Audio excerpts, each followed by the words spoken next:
Hi guys, so today we will be installing a control panel like cPanel or Plesk, and using that control panel we'll be installing WordPress on Virtono.com. So this is how you do it.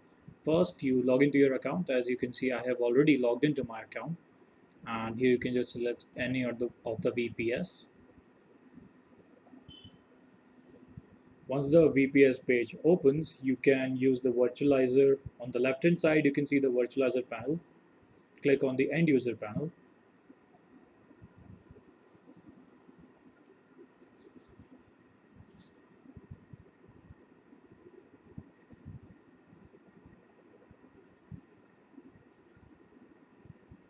Now on this one, you will have to select the VPS on which you want to install the control panel. For this tutorial, we'll be using Plesk control panel.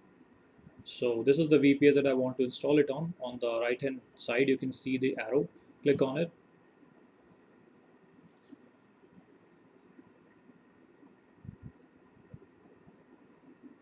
Here you have multiple very good options to get some summary of the VPS. But for now, we'll just go with the install option right here. Here you can go to the control panel. And as you can see, there are multiple control panels. For this tutorial, again, we are using Plesk. Click on Plesk. Okay. So like it says, it can take up to 90 minutes. So I would suggest you make yourself a cup of tea or coffee or whatever you prefer. Click on OK. And you will be required to restart your VPS. That's also just one click away.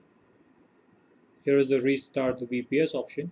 And once you have restarted the VPS, you will see something like this. We'll take a putty session of my VPS again. Okay, so here you can see that this server is powered by Plesk. That means Plesk has installed on our VPS. In order to access it, all we have to do is https, sorry,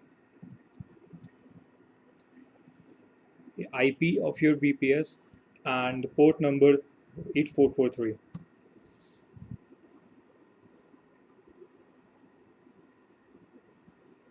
You can use your server credentials here as well.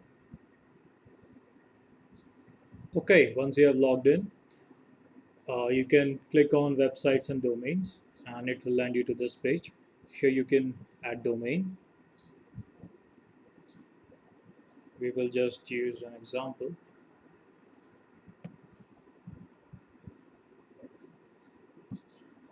Username, passwords, and that's it.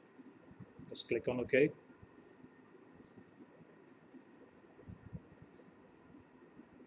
Okay, so here you can see that your domain name is added.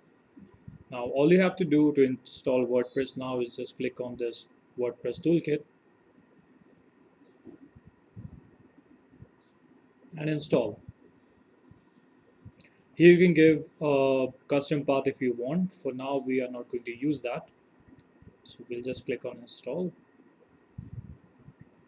Here you can see installation progress bar, and it's done. WordPress is installed. Now you can go ahead and start playing with it, like install plugins, but we are going to push that forward to another tutorial. That's it for now. Goodbye.